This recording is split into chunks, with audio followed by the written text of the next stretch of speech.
Hi everyone, it's Kim from Fleece and Harmony. Welcome to our knitting and crochet podcast. We're going to talk about crochet today. This is episode 83, and if you're watching it on the day that it's been published, it is October 29th, 2021. So I can hardly believe it's episode 83. They're just clicking on by. This podcast is recorded on our sheep farm in Belfast, Prince Edward Island. And as usual, we're going to talk about things about the farm. We have a special guest this episode, so that's going to be fun, an interview. Has to do with crochet. And we also are going to talk about knitting some finished objects and some works in progress. We'll have a shop update. And in the Harmony part, we've got something special. It's another walk in an area close by here, but there is a little extra special interest for anybody that likes horses. So we'll just leave that suspense for the end of the podcast. So the farm update. This is the first thing. So really not much has been happening. It's pretty good. The farmhouse update though is maybe more interesting. So the nights have gotten pretty cold. It's down to about 4 degrees Celsius, which would be under 40 or so Fahrenheit, depending on where you are and how you record temperature. And there was actually frost on the grass this morning, so it's getting pretty chilly. But we have, I think we talked about this before, we have a wood burning furnace. So we use wood in our furnace, but we also have an oil furnace, and you need both as a backup. And we have been trying for literally months to get someone to come in and clean the chimney and to look at the furnace. So I'm not sure what's going on because everybody's in the same boat. Those people that do the furnace cleaning and chimney cleaning have been so busy that it's crazy, and now it's getting cold. So we're bundling up in the house because we do run the oil furnace, but we know that it needs to be cleaned and serviced. So we're kind of being a little bit stingy with it because it's an older furnace. And we don't want to light the wood furnace until we have the chimney properly swept. So it's just a safety precaution. I don't know if it gets much colder, we're going to have to start at least the wood furnace anyway, but we really don't want to do that. And we have neighbors that are in the same boat. As I said, the folks that do that work are just going out straight. I'm not sure why. I guess maybe new construction, so they're installing furnaces, and the guy that does the chimney also builds fireplaces and stuff. So I don't know if that's what's causing the delay or whatever, but we're getting a little chilly at night. However, we do have our wool blankets, thank goodness, because that's what we're using. So we're layering up on wool blankets. And it was really cool because Ken got a used blanket, like there's a little, well, it's not a little, it's a chain of stores in Canada, I think, that it's kind of like, what do they call it? Like secondhand store. It's like a secondhand store. And Ken's at the other side of the camera, and he's going, no, because he doesn't want anybody to know where his source is for his wool blankets. Anyway, it's a secondhand store, and often they have wool blankets. And about 2 years ago, we were lucky enough to get a 100% mohair blanket from that store, and it's really cool. It's very dense and it's very warm, so you know that it's cold when we get the mohair blanket out, and the mohair blanket has been out this last week. So we're hoping that the furnace guy and the chimney guy come soon, because we certainly have all the wood. It's all ready to go, and we would love to have the furnace going and like properly, not just off and on like when we can't take it anymore. But safety first. So we'll see what's going to happen with that.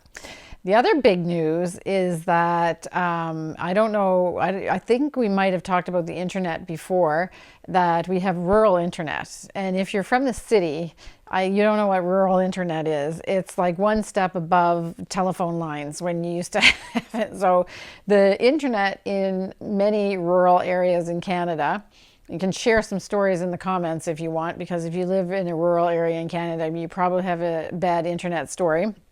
So we had really bad internet here, and a lot of people around us, our neighbors, it didn't matter what service you had, it was all bad because it all goes through wires, and it's slow, and the infrastructure is older, I guess. And to give you an idea is that sometimes when we were uploading the podcast, we would have to start it the night before we wanted to start working on it, because it literally took hours to upload the podcast. That would be uploading it to YouTube. So before we could do the description and the show notes and everything.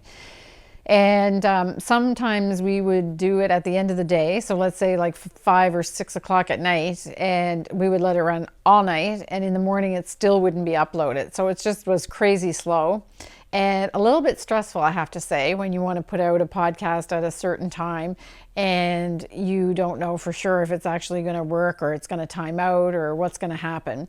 So it was a little bit frustrating. And we were all set to get a tower installed on our property to try to get the dish that we were using for internet up high enough. But really, we didn't really want to do that. We had found a place where it wouldn't be too conspicuous, but it's still like a metal tower that goes up 65 feet. It's not really very, well, it doesn't look very nice. But if you can't use your internet, then that was what we would have to do. So we were just hoping that Starlink would come on track, and we had signed up for beta testing for the Starlink internet. For those of you that don't know what Starlink is, it's a part of the SpaceX corporation, and it's Elon Musk's internet, and he's using satellites, so no wires are involved, and you just have to have enough clear sky space over your dish that you can get internet. So we signed up for the beta testing, and we got our Starlink internet 3 weeks ago, I guess it is. So we've been testing it, and it's unbelievable. So sometimes our download speeds would be as low, and it's like MPBS or Mbps or whatever the megabytes is, however they measure internet speed. So sometimes our download speeds would be 5 or 3, and sometimes 1. The highest that we ever got was maybe 12, which is not really great. So you can't even watch TV. If you're streaming TV, you can't even watch TV without it having buffering partly through your show. Buffering so much that at some points we just said we gave up at 8:30 and went to bed. So it was really bad. And sometimes the upload speeds, which is what you need to have to put your YouTube video up on YouTube, were 1 or 0.9 or 2. If we were lucky, it might have been 5. So that's what we were dealing with. And we literally plugged in the dish, the space or the Starlink dish in the backyard. We hadn't even really installed it. Ran the cord through a window in the door, and set it up like that, so it's not even properly installed. A fly just flew by. It's if you see something flying around, it's a house fly. Anyway, we set it up like that, kind of a temporary setup, and we did the speed test on our phones, and we were getting something like 212 download, and I think we've gotten as high as 36 upload. So it's just been phenomenal, even higher than that. And we're just so happy and relieved that finally we have proper internet. So I'm sure if you have rural internet and you don't have access to really high speed internet, you probably have stories. So go ahead and put those in the comment. So that's the big excitement on the farm. So that's the most exciting part of our last couple weeks, is that we finally have internet that's somewhat suitable. Actually, it's great. So it's not even just suitable. It's been great. So we're going to move on to finished objects. I, of course, don't have a finished object because I haven't finished either of my objects that I was knitting. I had to go away for a couple days last week, so I wasn't able to knit as much as I wanted to. So I don't have finished objects. I'm going to show you my whips, which if you're a regular watcher, you know what they are. So it's the paisley and now the tungsten that I'm doing from Rowan. This is a real cheat because This is not hand knitted by me, and is not even hand knitted by a friend of mine, but I am wearing the Rosso cardigan, which is a pattern out of Rowan Magazine 64. And if you've been watching for a while, you know that we love Magazine 64. It's a fantastic magazine. There's so many good patterns in it. And this cardigan had come to us as part of a trunk show. And I wore it in an episode like many months ago. And Rowan is moving their warehouse, or they've already moved their warehouse, and they were trying to eliminate some of the stuff that they had to move. So they offered the flagship stores a chance to get some of the knitted samples that they had. So I ordered, there was a selection, and it was kind of first come, first serve. And I had looked at the list and decided which ones I had, and the Rosso was on the list. I was so excited, and I actually got it, because you didn't know, you asked for whatever ones you wanted, but you weren't sure what they were going to send you. And like I said, it was first come, first serve. So it showed up in a box with a couple other things, and I'm so excited because this was a sample that was exactly my size, and I just thought it was the sweetest little cardigan. So it's made out of Kidsilk Haze, held double. This color is liqueur. And I had mentioned when I wore it the last time that I think that I would want to knit this in either Heavenly or Depth, which are two blue shades in Kidsilk Haze. But now I have this one, and I can wear it around if I want. And we have it shown in the shop as well. And it's just so sweet because the buttons just come down over the bust line, and then it's open after that. And you can't really see it. I'll see if I can dig out a picture of it. But it has these little increases along the bottom, the body. It's sort of like an empire waist, and then there's increases on the bottom that make it kind of like a little peplum kind of swingy cardigan. What I love about Rowan patterns is that they all have these little tiny details that you won't even notice in the picture when you look at the magazine.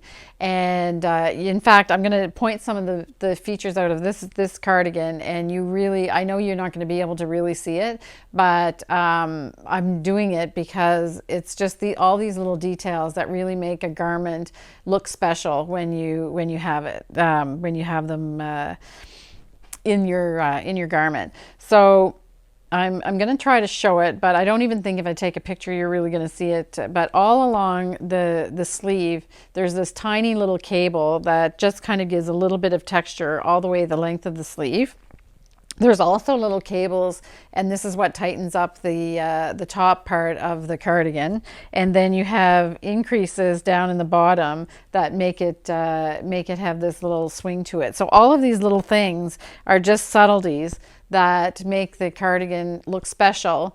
But at first glance, you wouldn't necessarily notice all the details. A lot of Rowan patterns are like that, and that's why we love them, because they look great from a distance, but then as you get up close, you get to see all of those little details that make them really special.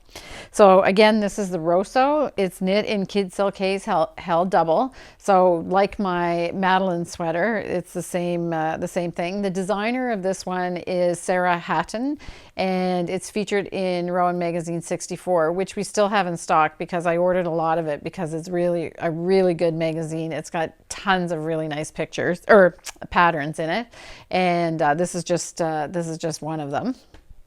The next finished object that I wanted to talk about, also not knit by me, is this gorgeous little shawl that arrived in the mail. It was knit by a customer and a viewer. Michelle Dillon is her name. So Michelle, thank you very much. She sent this along.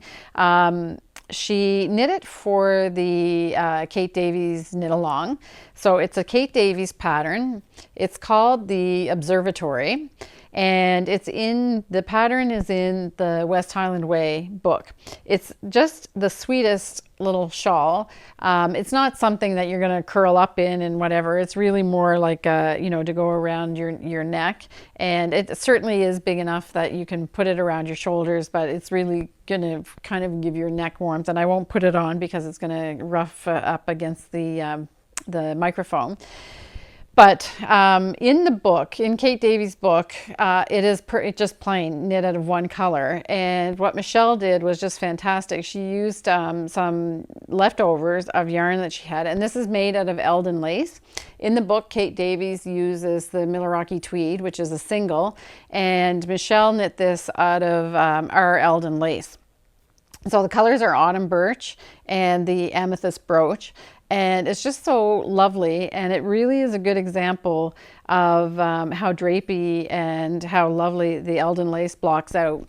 And she just knit it with yarn that she had left over. So if you want to do projects to use up some of the yarn, she also put, you won't be able to see it, but she also put tiny little coordinating beads on each of the points here. So it has the effect of keeping the point, giving a little weight to the point, but also just a little bit of extra interest. Again, another one of those little details that you wouldn't necessarily notice right away, but just adds, that makes it a little bit special. So I thought this was just so sweet, and made from Eldon lace, and she was stash busting with leftover yarn that she had for other projects, and it was an entry in the Kate Davies knit along. So checks off all the boxes. So I just wanted to mention that. Again, that's the observatory, and the pattern was featured in the West Highland Way book by Kate Davies. So you can check that out. And while we're talking about Kate Davies, I'll just remind everybody that we have a Kate Davies knit along happening, and the end date for the knit along is November 30th. So if you have knit garments and you're not quite done yet, now you need to kind of get a move on. We're coming to the end of it, and again, we have 2 different places where you can show your finished objects for the knit along to enter for the prizes that we're going to draw. On our community forum, if you go to our website and you go down to the footer of the home page, you'll see in the blue section there, community forum. If you click on there, there's a thread for the Kate Davies knit along. One of the threads is chatter about the projects that are being worked on and the patterns and everything. And then the other thread is finished objects. So when it comes time to draw for the prizes, I'm only going to be looking at the finished object thread. So you need to make sure that if you finished your Kate Davies project, that you've put your picture in that finished object thread. And the other thread, non-finished objects, just the chatter about the projects and everything. There's people in there corresponding, a little community chat happening there. But don't leave your projects there. You have to put the finished objects down in the finished object thread. Also, we have a thread on our forum on Ravelry. So if you go into the Fleece and Harmony forum on Ravelry, you'll also see 2 threads for Kate Davies knit along. One of them is the chatter about the projects, and then the other one is the finished object thread, and you need to put your finished objects there as well. What I'll do is, it doesn't matter which place you talk about your project, if it's the community forum hosted on our website, or if it's the Ravelry forum. I'm going to combine all of the entries, and I'm going to draw for the prizes. And if this is maybe the first time that you're joining us, the prizes are going to be a knitted cowl, so a pre-knitted cowl that Kate Davies sent along as a prize. So on her website, she has her yarns and books and everything, but she also has some finished objects that she's designed. So we have a cowl from there, the North Star cowl. I think she calls it the North Star snood, actually. And we have that in Bowie and silver is the color that we have. She also sent a little journal, so you can write about your projects, and it has the logo for the knitting season on it. So we want to thank Kate for sending those prizes along. That's wonderful. And we also received a set of Chiagu needles from Estelle Yarns, who distributes Chiagu needles here in Canada. The set that we got is the Shorty small set, and we call that the blue set here. So it's you get the small size needles, I think it goes from 2.5 to 3.5, if I'm not mistaken. And you have 2 sets of each of the tips. One is 2 inches long and the other set is 3 inches long. So you get 3 inches long and 2-inch long needles. You've got the cords. If you go on our website, you can look at all the details there, and we'll be drawing for that set of needles as well. So I think that is it for finished objects and cheater finished objects. So we're going to move on to the whips and rips now. My whips and rips. So there's no big surprises. I'm sorry to disappoint. I really thought I was going to have this sleeve of paisley done, but it just didn't happen. I was away for a couple days, like I said, and I wasn't able to really knit on it. I literally have 4 sections of this waffle left to do, and then I'm starting the shaping of the sleeve cap. So I'm just going to show this a little bit so you see. I mean, it's pretty long. These sleeves on this paisley jacket actually come down right to your thumb knuckle, and you have this lovely rolled up edge on the bottom with that beautiful color work. And there's not really much to say. If you've been watching me, I know some of you are probably rolling your eyes and saying, oh my goodness, this is actually even longer than Joe Bat's arm, but trust me, I'm really trying to get through it, and I can hardly wait to start. I didn't bring the whole sweater out with me because I have to do the steeking, so I'm hoping that I'm going to be able to show that on the next podcast.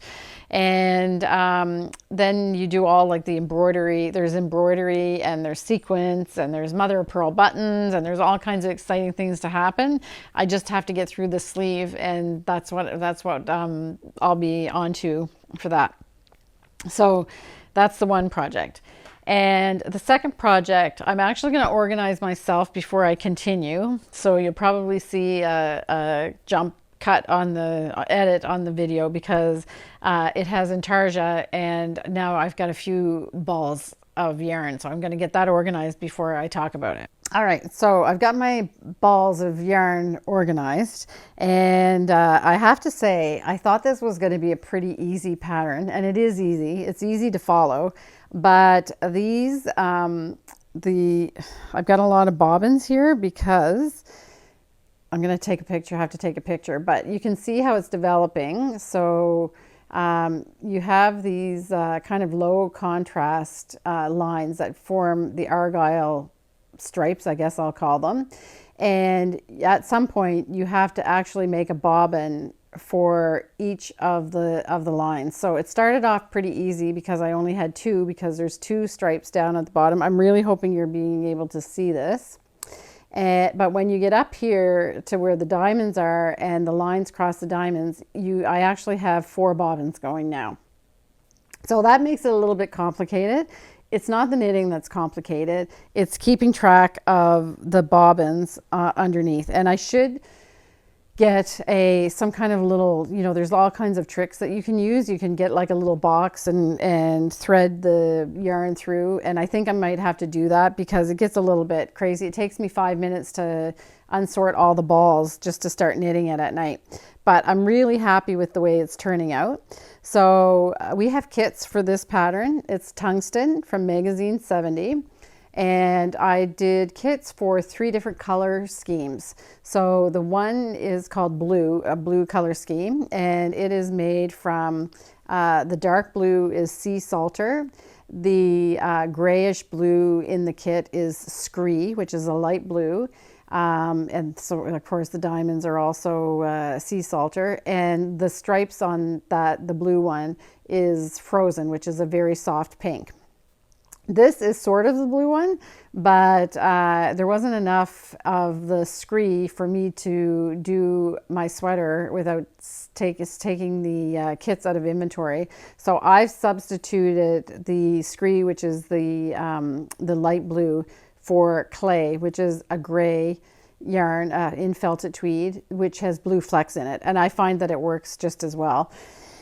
And also the frozen. So once I changed the gray out and it wasn't blue anymore, I didn't like the way that the frozen looked with the gray. So I'm using camel, and the stripes are held with DMC floss in a metallic color, and I'm using, I think it's dark silver is the color. So again, about these little details, it's not like it's super shiny, the thread in the camel, but when you're up close, you just get this little hint of sparkle. And that was the whole concept behind magazine 70, because the 70th anniversary of something is a platinum anniversary. So all of the patterns in magazine 70 that are part of the platinum section of that magazine all have some knitting done with DMC in the metallic threads. And so this is what I'm doing. I'm hoping that you can kind of see it. I will take a picture, but I'm not sure that it's going to be even better. I don't know if I move it around a bit, if you can see that it has a little bit of sparkle. So if you don't want a really flashy kind of sparkle, you just want kind of a cool little detail, then that's exactly what this is. But you do have these bobbins. I was feeding my yarn. Here's one of the bobbins. I was feeding my yarn and spooling off of the DMC spools at the same time, but I also gave that up. So another hint is just take out, reball your yarn and put the two together and knit with it that way. It's easier than having the spools of the DMC rolling around. It's very, very fine.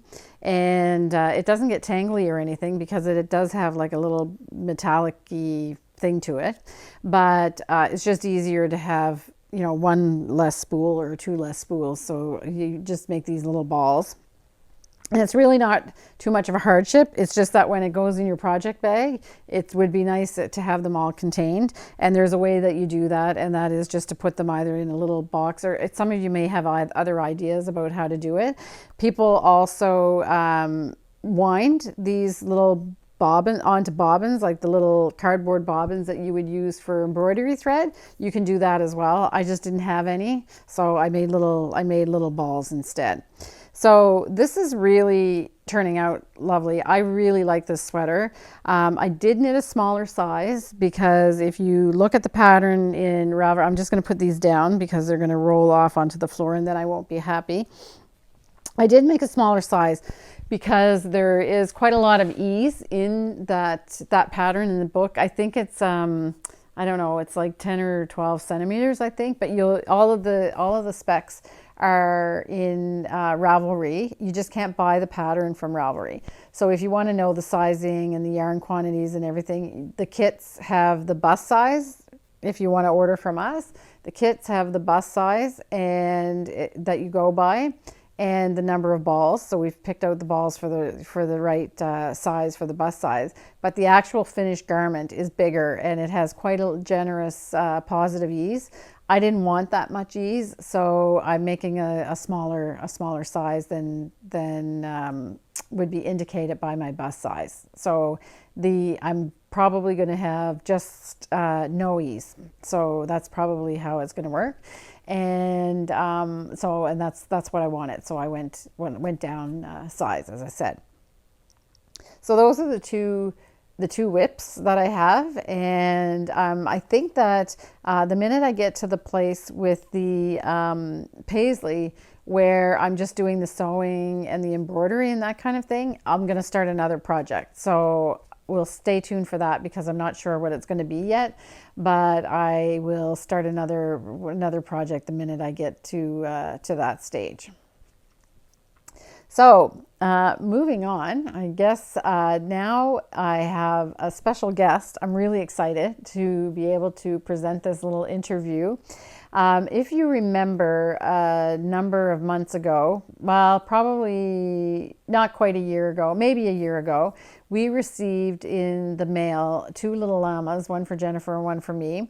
And they were made by a llama crocheter named Betsy Campbell. And we were just delighted because they had little personalities, and I'm not showing mine now because you'll see it during the interview. But they had little personalities, and it was made right after I finished the Cornwallis sweater. So you see, if you haven't seen it before, you'll see it in the interview. But we were just delighted with it because of the personalities and everything. And the person that made those llamas was living in Ontario, and she moved here. So she showed up in the store one day and introduced herself. And I thought she was here on vacation, but they actually bought a house, I don't know, like 5 minutes away from us. So it's really fun it was really great to meet her in person. And now she lives here and she's making her llamas here on PEI now. So we've become friends because she comes into the shop. And so I asked her if she would mind being interviewed for the podcast, and she said yes. So we're going to take a look at the chat that we had. It's really, really interesting. And obviously the llamas are made with crochet, so it fit in perfectly with my, my new passion for crochet things. So we're going to go check out that interview with Betsy and I, and you're going to learn all about crocheting amigurumi. She taught me how to pronounce that word properly, amigurumi, and llamas. So go check that out. Hi everyone, it's Kim and Betsy Campbell from Lovin Llama. So this is a little interview that we're going to do. You may remember that Jennifer and I had received these really cute llamas as a gift from somebody that we didn't know, and it was Betsy.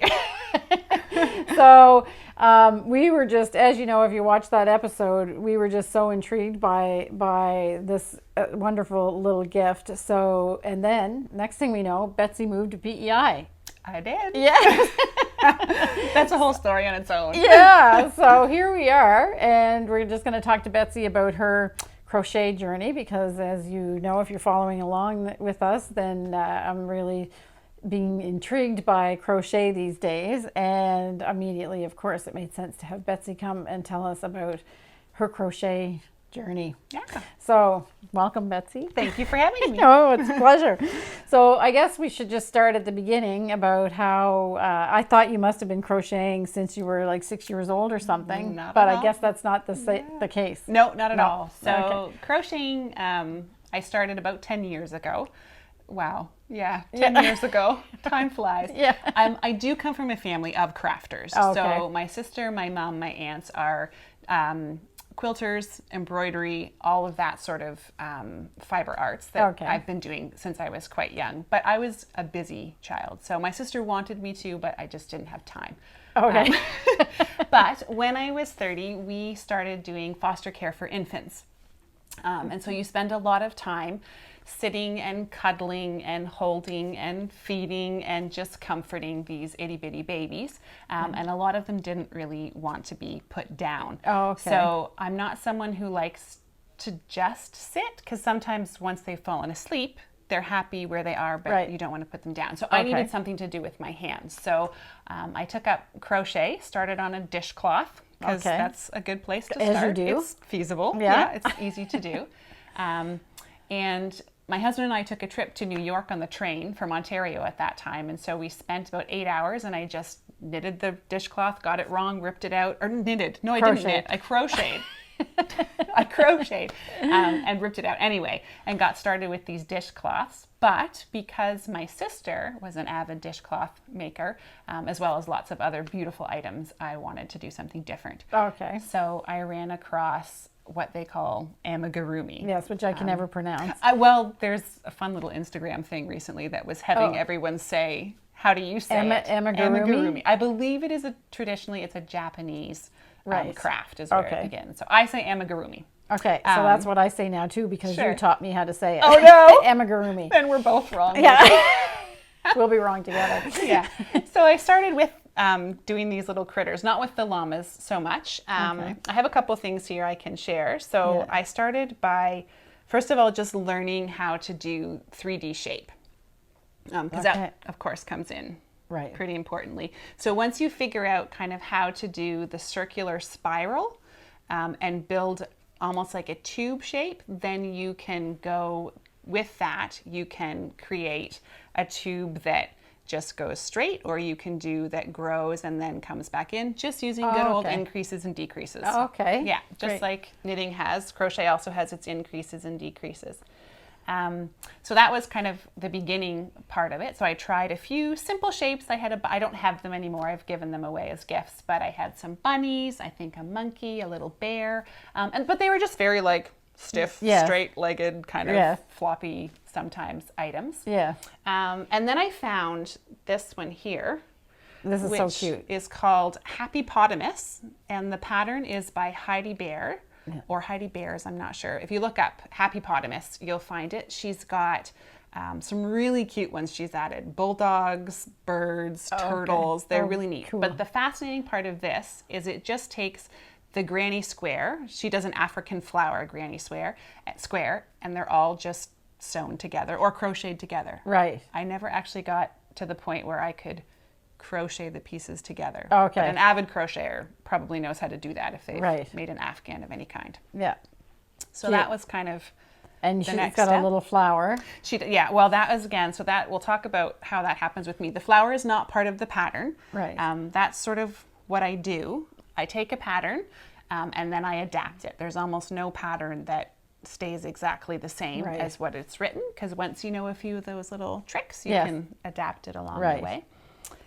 So was this the first like biggish? This was the first. Yeah, this was the first larger one I did, and it took me a long time. Just each little patch. There's different sizes and different ones have different numbers of leaves in them. Took me a long time just to get it right. And you're always using cotton, right? I do. I haven't done a lot with wool. The reason I use cotton is you don't want a lot of stretch. Yes.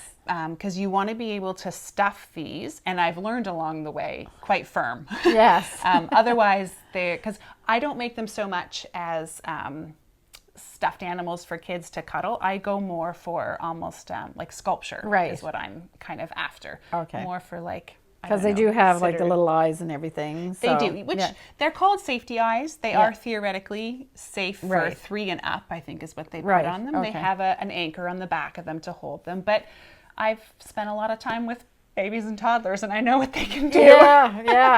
So I know some moms love them, crocheted critters, just even for like teething babies, because they have that texture to them. So I know there are patterns out there that are used for that as well. But, yeah. So then you went from hippopotamus to moved on to a few other dragons became my next sort of thing. So this one, the interesting thing about these guys is there's a lot of different pieces, so a lot of sewing happens. So each leg is made separate and then is attached on. Each arm is separate. The belly applique is separate. The ears, the horn. So it's all sort of almost like a pieced work. The tail, and then you put it all together in the end and add your last little bit of the frill. Yeah. What do you call that? I don't know. A frill. She looks pretty, so we're going to call it a frill. And you can change that. I've done them triangular. You can always adapt to make it your own. Yeah. And this is usually, is a single crochet? It's a single crochet stitch. And what is that in UK? Is it the same thing? Because a slip stitch is, I think, what they call a single stitch is, it's all like one more than what the American terms are. So this is American single stitch, is what single crochet is what that is. Great. So then from the dragons, I did a couple of other animals. Just people would ask for random critters, so I would try to find patterns. I tried to do a little bit of designing on my own, but I'm not a strong pattern designer at heart. I'm more about adapting other patterns, and it's all about making the characters for me now. So but you didn't start making the characters. You were just so I think you have a couple there, like where we were talking about the first first one. So I started with just doing hats and scarves. Actually, this is even not exactly. I started with like a toque and a infinity scarf, I think they call them. So you just make a circle and just wrap it around. Because this is knitted now that I look at that, which I didn't know how to do at the time. So hats and scarves, and I just had very simplistic eyes. I would just pop the little eyeballs in there do a little bit of a mouth for them. Right. And again, this came directly from a pattern that I had found that I was using, Right. Which I'm blanking at this moment. Okay. That's terrible. You can tell me later, and it'll be in the titles underneath. That's perfect. Okay. Because I'm just having a blank at the Yeah. moment. So then as I did that, I caught on. So he's still pretty soft. He kind of, yes, I can feel, I can see actually the difference. the stuffing in there. Right. His legs are quite pointed. Okay. So getting him to stand on his own. And mine are flat. Yours are flat. Yeah. Right. Okay. So I kind of took it from there and just developed different things, because when you make something over and over, you can start figuring it out. So here we moved to this guy. At this point, I'd learned how to knit. Okay. So he's wearing a knitted hood. But what did I do at the back? That's interesting. I'm not even sure. I think I just sewed up the back because I didn't know how to You just Kitchener did stitch. a rectangular, And with then, a little button. Yeah, and it's even just like Rolled. the rolled. Which is all the rage right now. Oh, is it? Yes, Okay. so All right, there we go. Because I think rolled edges. this was considered unfinished at Yes, one time. but not now. Oh, okay. I love how things progress and change. Right. Oh yes, and his tail is pointing up. Okay. Maybe I won't get into that story. No, well, so my father I do come from farmers. Okay. And my father is of a farming background, and he informed me that this is not how you want an animal to present itself. And we'll just leave it at that. What, with a hat? No, with the tail up. Oh, okay. So okay. We'll go ponder on from that there. Sure, go ahead. Moving on. So then, so I started switching it to tails down, that kind of thing. So I'll talk a little bit. I'll do the evolution of the llama before I get into actual characters. Yeah. So then you've got this one, which is a much more recent one. He just hasn't been dressed up yet.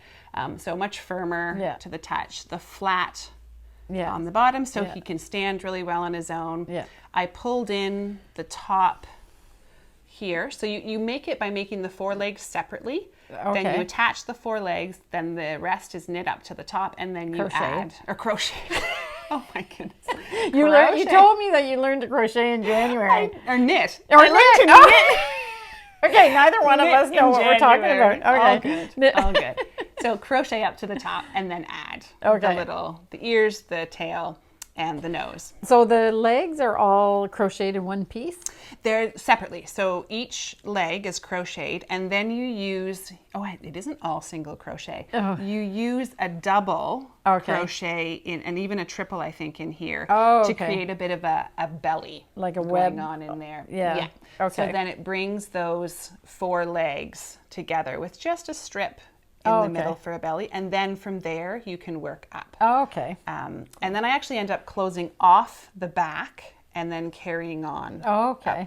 So crochet sculpturing, it's really all about just knowing how to bring your crochet in and out. Okay. And again, it's all just decreases and increases, and knowing where to put those increases and decreases. And that's something I think I learned a lot just by feel and look. I'd look at it and I'd go, I want some more shape here, so I'd pull that in, or I could enlarge the rump so they've got a larger backside. What I'm always going on about waist shaping is just decrease. It's just the same. Yeah, same idea. Okay. Exactly. And sometimes I literally give them waist shaping or add bellies to them and that kind of thing. Okay. And then I got into details of realizing the eyes really make a difference. So I was looking at just other stuffed animals and photos of how do they make eyes come alive. Because you've got just a really plain, I'll fold his hat up so we can see here. Yeah.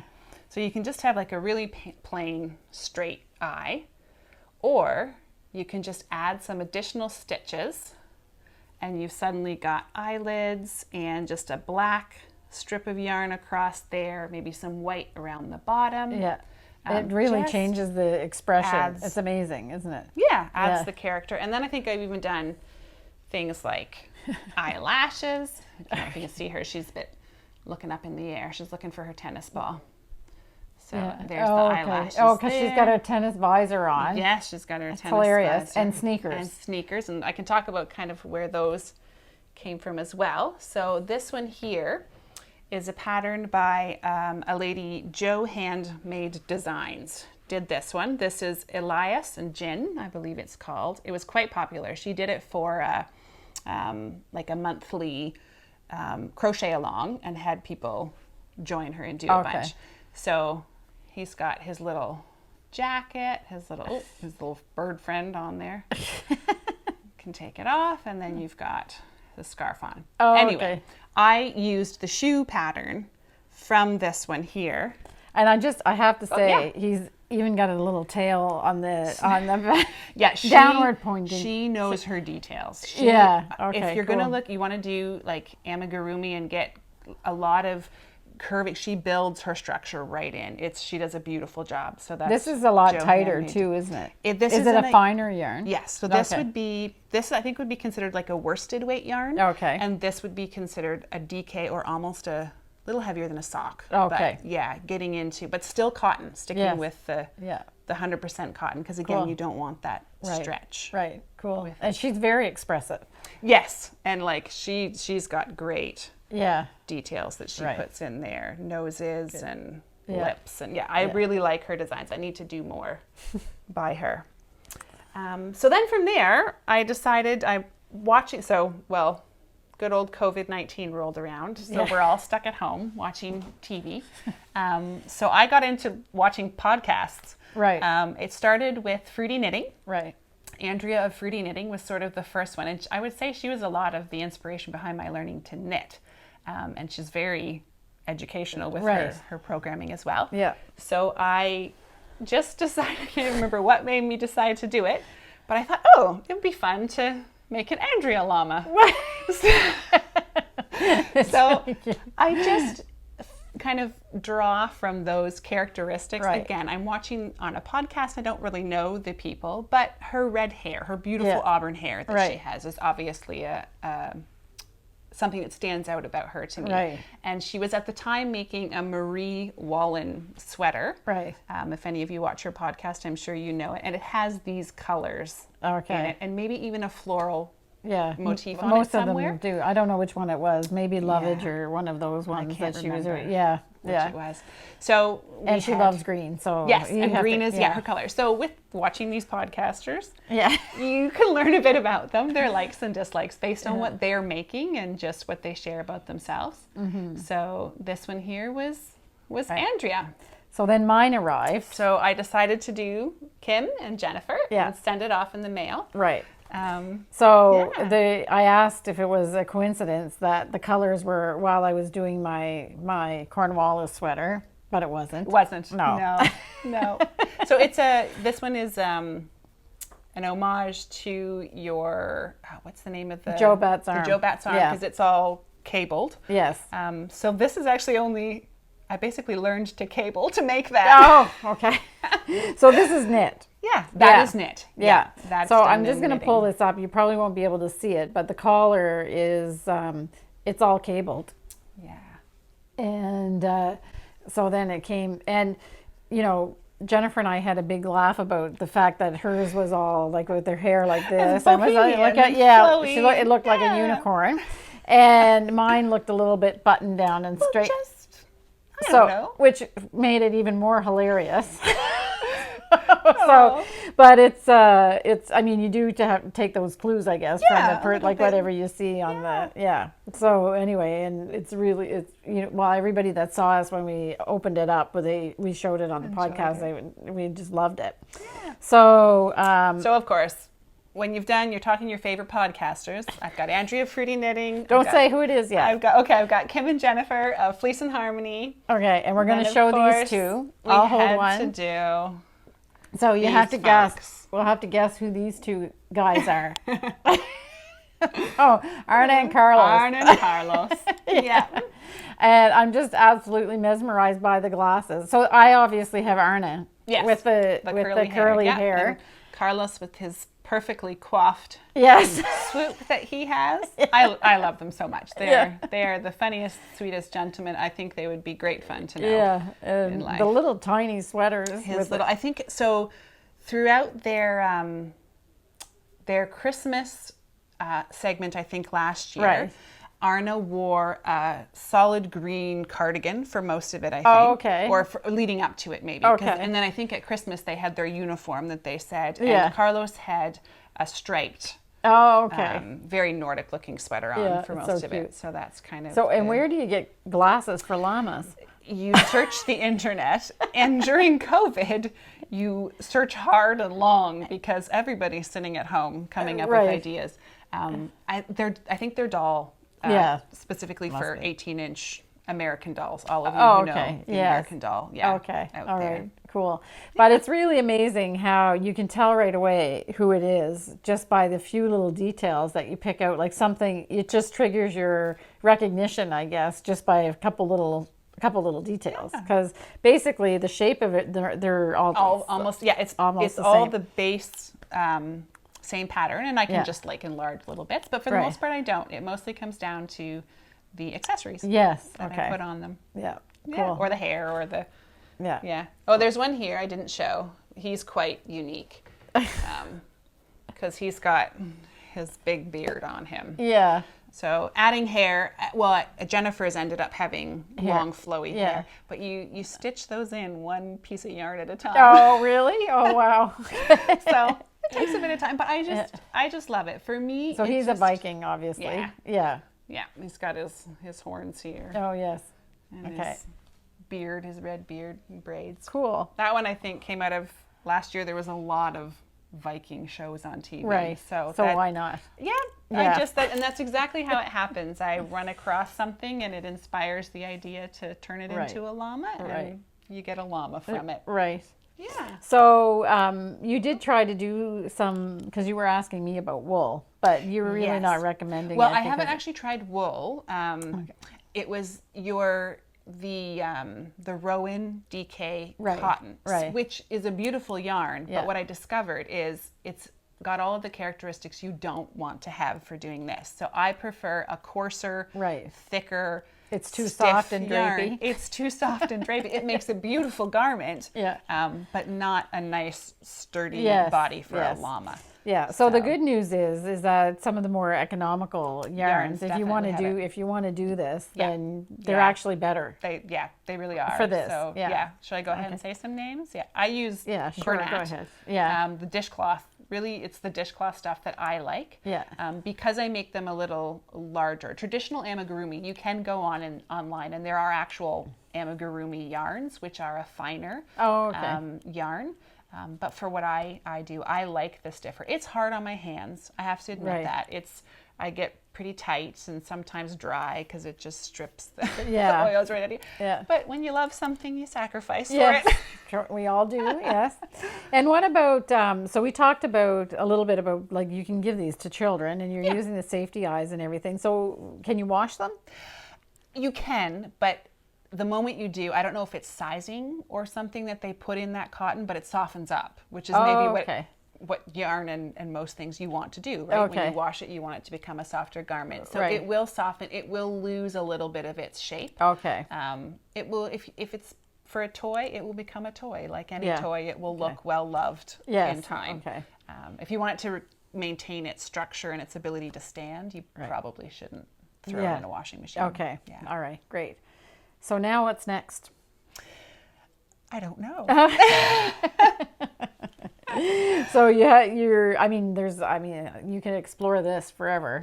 I tend to do things until I get tired of it, and then I will move on to something else. I had made a significant number of dragons before I moved on to the llamas. Right. But the llamas it's all about the personality with them, and there's endless personality. So I don't know. For now, I'm happy to work on the llamas. Yeah, good. And you have started knitting. I have, and clothing, now garments. So I've done.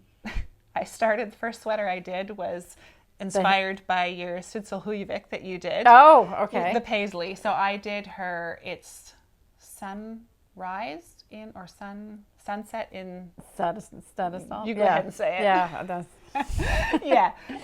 So that was like my first knitted garment for myself. Which neckline didn't work out so well. Oh no, I'll have to figure that out some other time. Take it out and do it I've again. moved on and done a few others. So I'm now split between. I really want to knit, but I want to make my llamas and So how long does it take you to make one? So the basic body I can put together probably actually if I sat down and did it start to finish, probably 6 to 8 hours. Okay. But I don't ever have time Right. to do that straight through. So I usually say, if I'm going to create a character, depending on accessories that I need to track down, it can be a couple of weeks. Okay.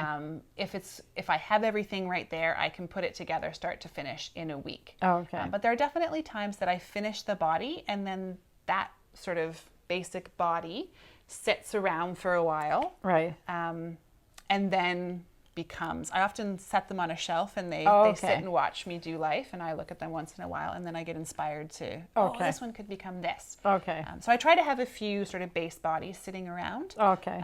And then when I get For when inspired, the mood strikes you. For accessories. And you do have a business. I do. I have a website. Yes. lovinllama.com. All right. Pretty straightforward. Yeah. Lovin, Lovin. Yes. Yeah. And 2 L's for llama. Yeah. ama.com. Yeah. On there, I have finished ones that you can just purchase the finished product if you want. There's also, it's and friends, so there's a few others there as well. And then you can also do a custom order. Custom order llama. I've run into that with people will ask for a custom order and they'll be like, can you make an avocado? Yeah.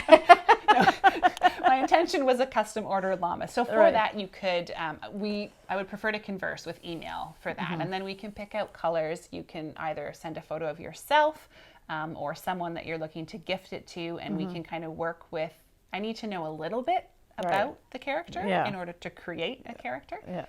But yeah, the details are all on my website. You're welcome to check that out. And it's a slow craft, so it takes time. Yes. Yeah. So it's not, don't order and expect it tomorrow. No. The finished ones that are on the website, I'll mail out within 2 weeks, and they'll arrive to you within 2 weeks. But if we're starting from scratch, we're going to need some time. Yeah. Okay. Yeah. Great.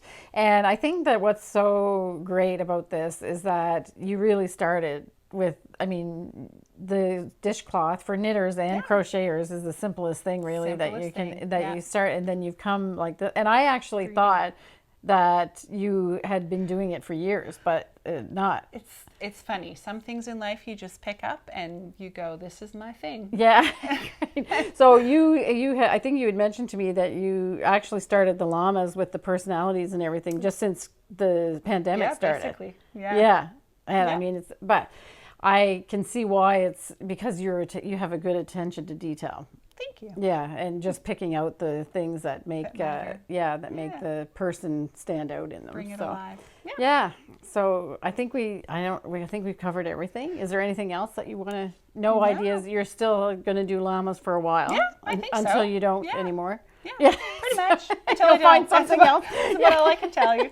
Or if I get like too into knitting, I will still continue to split my time between the two. Yeah, good. And I think it's really encouraging that you can make something that's really so delightful. And I mean, it was fairly delicate. I do have to confess too. I came into the store. I generally have worked with I think they're clover or just metal every day that you can buy. And I told Kim, I said, I'll probably just stick with these. Well, I came into her store and I bought the Rowan wooden handle one that she's now carrying, and I totally have to give it a push because that's my hook. We didn't plan this. No, you didn't. Not at all. No, I know. But I'm allowed to do that, I hope. Yeah. But I really do love it. Just the warmth of the handle, the smoothness. When you're crocheting, you can get a lot of pressure here, especially because I'm crocheting almost as tight as I can make it. So it's all about, and I think that's why I was good at it. I tried to do clothing, but I created rugs. Oh, okay. You want a rug when you're working with this. Right. Okay. So it's really nice because you're really digging in there sometimes. So just have that soft, warm handle. I quite enjoy. Okay, so I'm learning all kinds of stuff about crochet and the different holds that people do. And so somebody said the knife hold and the pencil hold. The pencil one, I use the knife hold. Okay. Again, because I'm using quite a lot of force when I do it. I tried the pencil hold. It made me feel very elegant while I did it.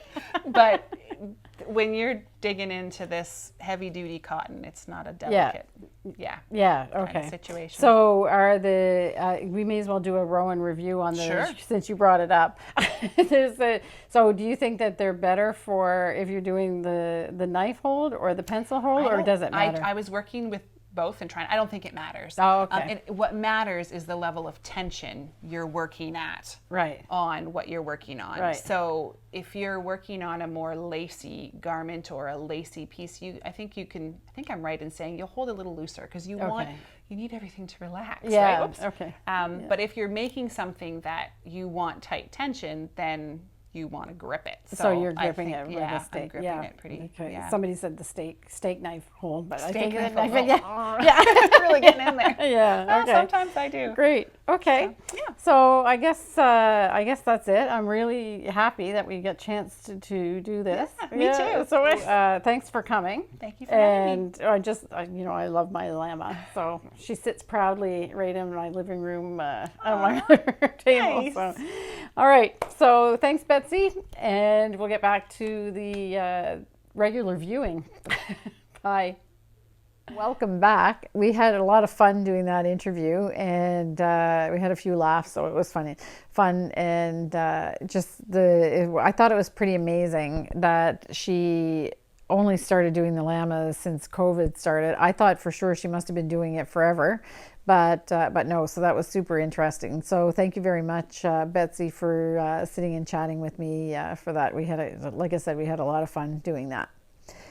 So I guess we'll get right to the shop update now. There's not too much in the shop update, and it's kind of a weird one because the first thing that I'm going to talk about, I don't even have to show you.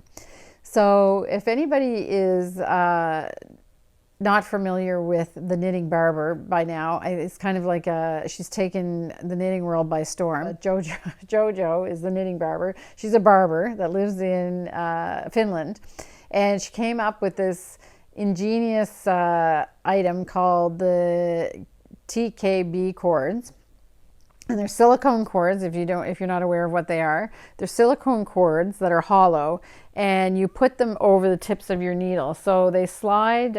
They would slide over the ends of your needles.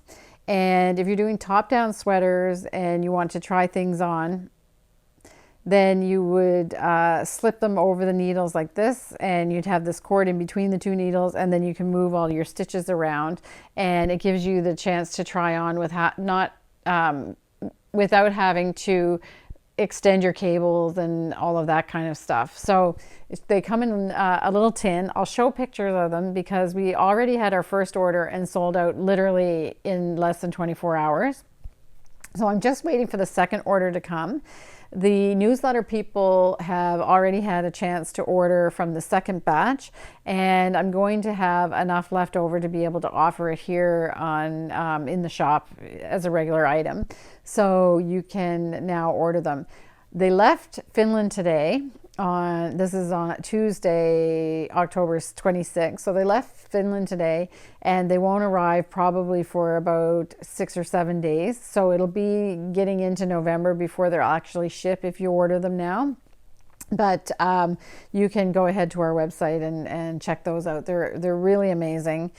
They come in lots of bright colors. I have every color except for brown. I sold out of brown and I didn't reorder it because I hadn't sold out when I placed the order.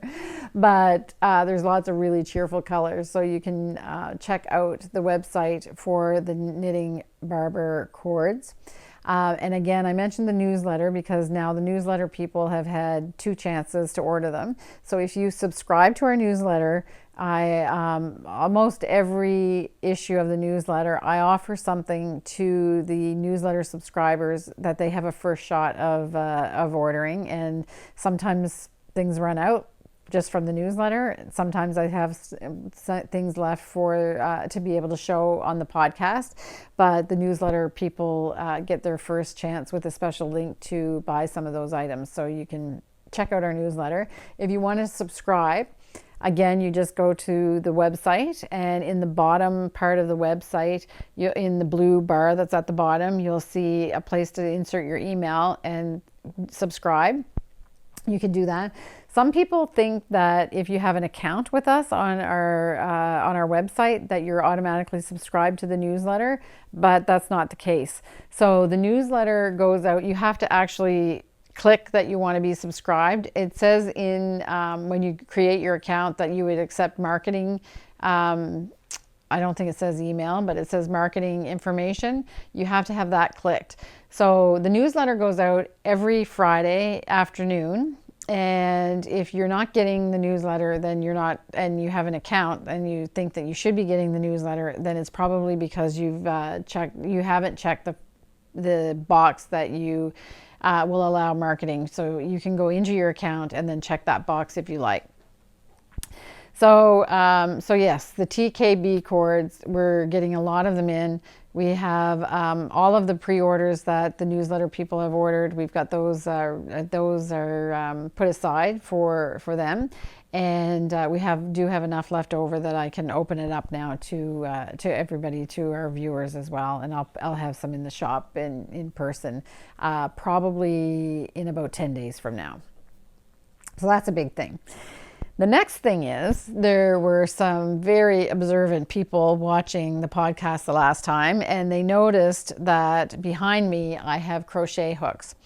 So again, it's my mission to start to be able to offer things for crocheters, not just knitters. We were a little bit knitting centric for sure. And Rowan has absolutely beautiful crochet hooks, so I have ordered them. So they're just gorgeous. They have a birchwood handle, and it's just, they're works of art, really. Like, what can I say? They're just lovely. They are the type where you do have like a metal hook, and then you have the wooden handle there. And they're a little bit pointy. I'm learning all kinds of things that crochet people want to know. They're a little bit pointy, but they're not super pointy. So depending on what kind of crochet that you do, and you heard Betsy talk about it, what kind of crochet you do, it may not be pointy enough for you, but I think they're a really good all-purpose. They just feel really, really nice in your hand. And of course, they're exquisitely made. And they come like this. So we have most of the sizes, because I've just been testing them out in the store to see what the interest was, and now I'm going to place an order to replenish my stock. So if you do order them, I'm going to put them all back in inventory. I will place the order, and you may have a little bit of a wait to get it, but I'm definitely going to order everything and stock them, because they've been tested by a couple crocheters around that I know. And I feel confident now that this is really a good thing to carry in the store. So the Rowan crochet hooks will be in stock.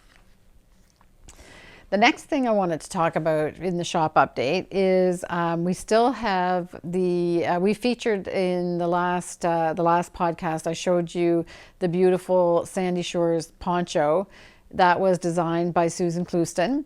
And I don't think I showed the second color that was done. I just showed the color that I showed was the actual first, the prototype that Susan had knit. And that was knit with slate as the edging, with amethyst brooch, autumn birch, and vineyard. So Jennifer Hicks also knit, she did the test knitting, and she knit another version of that poncho.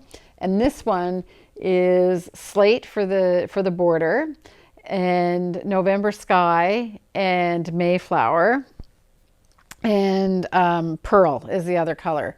So the marled effect that you have there is pearl, as I said, Mayflower, and November sky.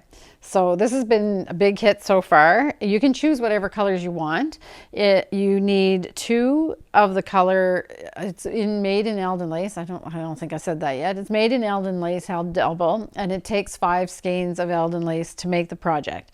You use 2 skeins of whatever color you use for the border, and then 1 skein each of the inside colors. So in this case, this one was made with 2 skeins of slate, 1 skein of pearl, 1 skein of Mayflower, and 1 skein of November sky. And we've been packing up some boxes that have been absolutely delightful, because people have ordered different colors from the Eldon lace, but that's still available.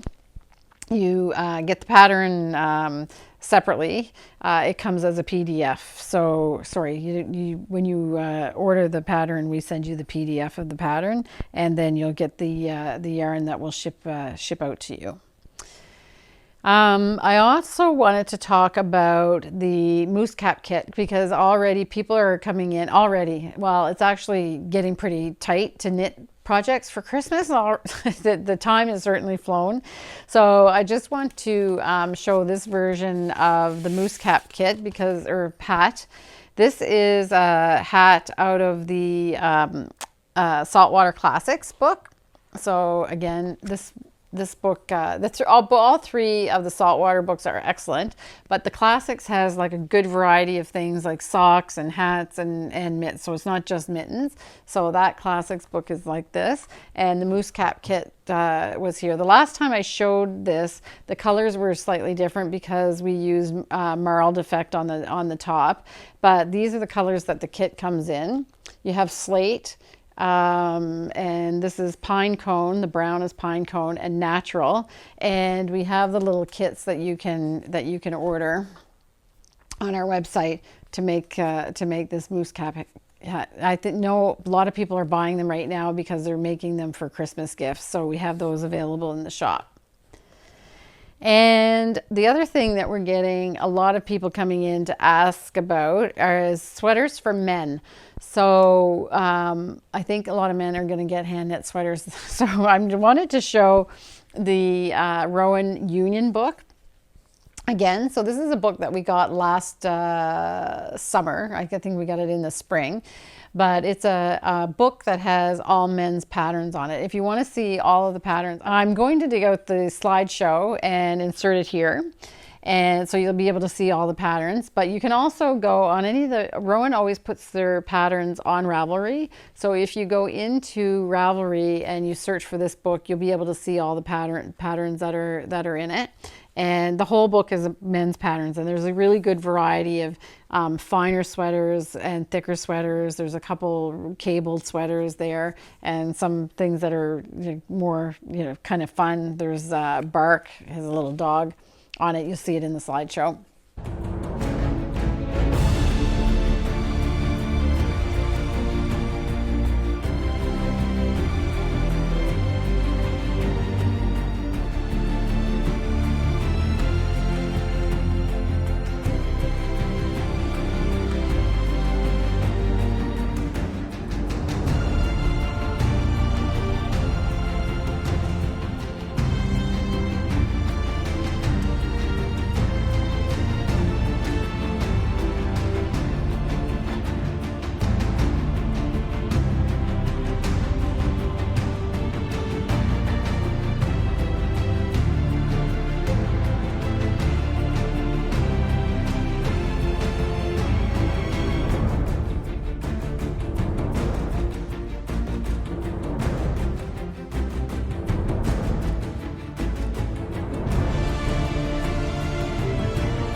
But that's a good book for men's sweaters. Rowan Union by Martin Storey. So I wanted to show that. And they have like designs and everything. You can see from the cover that there's ones that are cable, but they're all pretty straightforward patterns as far as the knitting goes.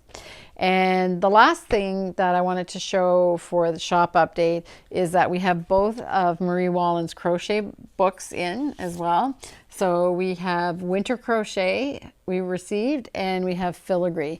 So Filigree is all made like from cotton yarns and some other yarns as well, but it's more open work. So it's kind of a summery one, I would say. And the Winter Crochet is like heavier sweaters, or not heavier, I guess just full sweaters, so it's not as much lacy detail. There is some of that, but there is also, I'm just going to look at, find this pattern is one that I really love because it has knitting and crochet. We have this book in stock as well, so these two books. And that's about it for the shop update this time. We're working on a couple special things for the next time, and we will be showing in the next newsletter. There's going to be a new couple new colorways that we're going to show. Okay, so we're going to talk about the Fiber Festival update. There's nothing really to say except I just want to keep talking about it because it is coming. We really hope that that it's going to go forward because we're planning it. And as I said, I think I've said this before, somebody's asked me, oh, so do you think that everything is going to be back to normal by September 2022? And I always say, no, I don't think it's going to necessarily be back to normal, but I think we're going to have learned to live with it, and we're going to be doing stuff anyway, in spite of, whatever public health protocols that we have to follow, because we'll definitely be following something, I would imagine still. So the PEI Fiber Festival is going to be September 23rd, 24th, and 25th of 2022. And as I've said before, I'm on the committee, so the organizing committee has got together, and the planning is happening. And there is a newsletter as well for the Fiber Festival. So there's a Fiber Festival website. So if you go to PEI Fiber Festival, you will find a website, and you can sign up for the newsletter on that website. And then as we get more information, we'll be sending out newsletters giving people updates. And then we'll do like the call for vendors and for workshops and stuff again, like what we did before. I would expect that a lot of people that were signed up before will come again, I hope, or come for the third attempt of doing it. And all that information you'll be able to get through the newsletter if you sign up for that. So I think that's it for the episode. So the only thing left to talk about is the harmony part.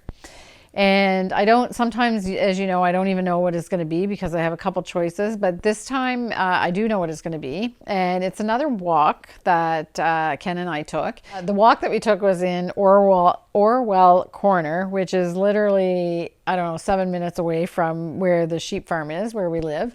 And they have, it's like, a lot of different places have those little historic towns. They moved barns and houses and things to that site to create a little village that would have been in the 1800s. So this is where we walked, and it was a kind of a gray day when we were there, so it's not like brilliant sunshine, but the leaves and everything were beautiful.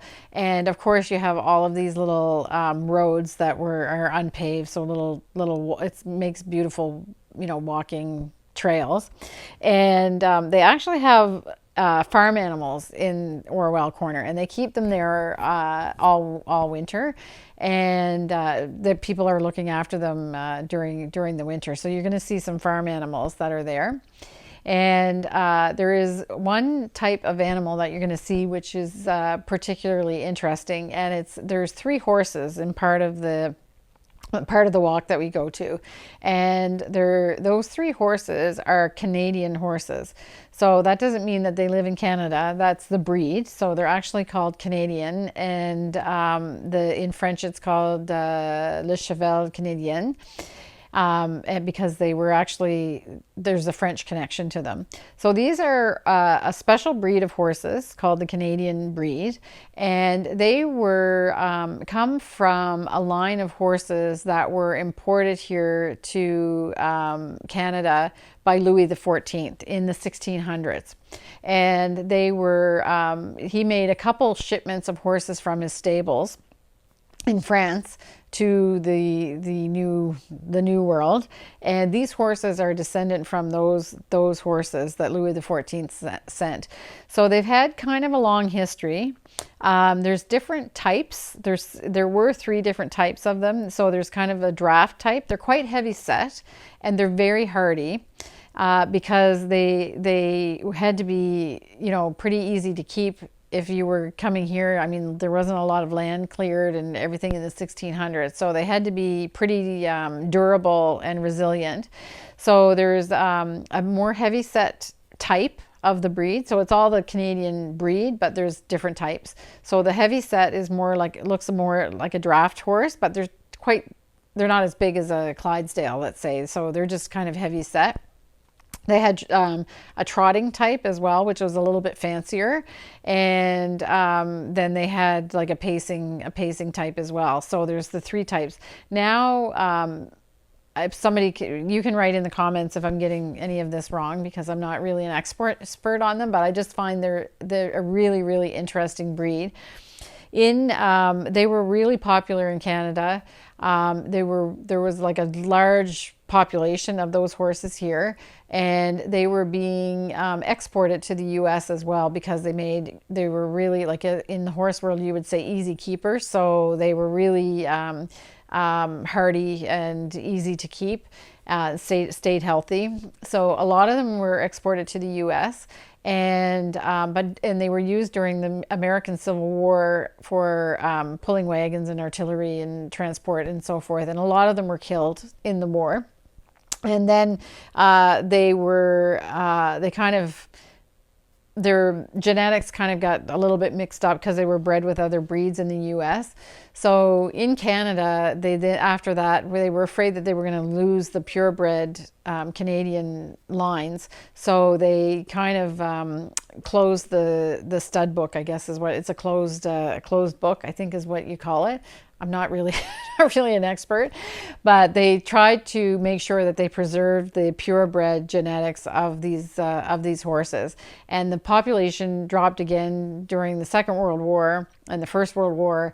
And then in the 1980s, there was a resurgence. The number of purebred horses listed in the stud books, or the breeding books, was so low that they were afraid that they were going to lose the breed. So in the 80s, there was a resurgence of interest in the Canadian horse. And the breed association has worked really, really hard to bring back numbers of that horse. And Orwell Corner has 3 of them. And you're going to meet them in the Harmony moment.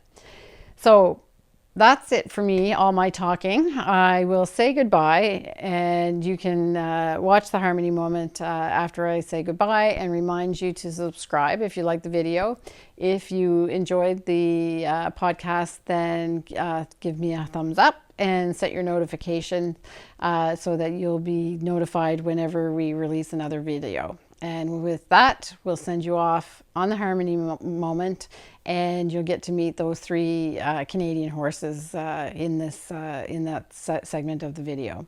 Have a great 2 weeks, everyone, and stay safe and be joyful. Bye.